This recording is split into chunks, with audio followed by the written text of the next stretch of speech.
আমরা 24 ঘন্টা আমরা এখানে থাকব যতক্ষণ সরকারের পক্ষ থেকে প্রজ্ঞাপন নির্ধারিত বিষয়ে যে এই বিষয়গুলোতে সিদ্ধান্ত হয়েছে 20% বাড়ি ভাড়া, 1500 টাকা মেডিকেল ভাতা, কর্মচারীদের জন্য 75% উৎসব ভাতা, প্রজ্ঞাপন যতক্ষণ জারি না হবে, যতদিন জারি না হবে, যে কোনো মূল্যে শহীদ মিনারে আমরা অবস্থান করব ইনশাল্লাহ। সুতরাং আশা করি আমার এই বক্তব্যের পরে আর কেউ জিজ্ঞেস করবেন না যে কখন শুরু হবে। আর শুরু হয়েছে আর শেষ হবে না। আমাদের বৈচিত্র্যপূর্ণ বিভিন্ন কর্মসূচি আসবে।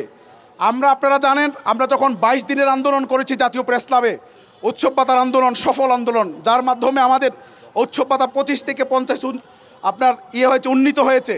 আমাদের কর্মসূচিতে ভেরিয়েটি ছিল, আমরা এক দিন এক রকমের কর্মসূচি দিয়েছি। আমরা শহীদ মিনারে, এটা আমাদের সেন্টার, কিন্তু কর্মসূচি আমাদের বৈচিত্র্যপূর্ণ হবে। আপনারা একটু অপেক্ষা করেন, আমরা নেতৃবৃন্দের সাথে আলোচনা করে ইতিমধ্যে আমরা একটি কর্মসূচি দিয়েছি, যেটি মঙ্গলবার থেকে কার্যকর হওয়ার কথা ছিল। সারা বাংলাদেশের 30,000 এমপিওভুক্ত শিক্ষা প্রতিষ্ঠানে কর্মবিরতি পূর্ণ দিবস লাগাতার চলবে এটা। কিন্তু আমরা আমাদের পুলিশ বাহিনী যে আমাদের শিক্ষকদের উপর হামলা করেছে, হামলার প্রতিবাদে এবং শিক্ষকদের দাবির প্রেক্ষিতে আমরা কিন্তু আমাদের কর্মবিরতিটা আমরা একদিন এগিয়ে এনেছি। আগামীকালকে থেকে সারা বাংলাদেশের 6 লক্ষাধিক শিক্ষক কর্মচারী তাদের 30,000 প্রতিষ্ঠানে তারা কর্মবিরতি পালন করবে।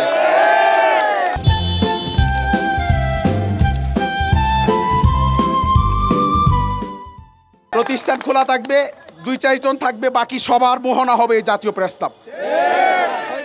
সরকার প্রস্তাব বারবার আমরা আসলে অনেক দিন আন্দোলন করেছি, তো প্রস্তাবটা চলে আসে। শহীদ মিনারে আমরা সবাই এখানে আমাদের শিক্ষকরা আসবেন। আমরা এখানে আসার এটাও একটা অন্যতম উদ্দেশ্য ছিল যে আমাদের ব্যাপক সংখ্যক শিক্ষক যদি আসে, আজকে যে শিক্ষক আসছে এখানে শহীদ মিনারও আসতো না, ছত্রভঙ্গ না করলে শহীদ মিনারও আসতো না আজকে শিক্ষক। তো আমরা আমাদের এত শিক্ষক যেহেতু আসবে, আমরা যাতে একটু সুশৃঙ্খলভাবে শান্তিপূর্ণভাবে আমরা বসতে পারি, এই জন্য আমরা বড় একটা প্লেস আমরা এখানে করে নিয়েছি। প্রশাসনের পক্ষ থেকে তারা যদিও লাঠিচার্জ করেছে, আমরা এটার তীব্র প্রতিবাদ জানিয়েছি।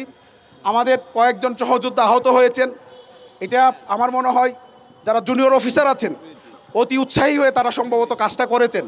সিনিয়র অফিসাররা আমাদেরকে অনেক সহযোগিতা করেছেন, এটা অস্বীকার করলে অকৃতজ্ঞতা হবে।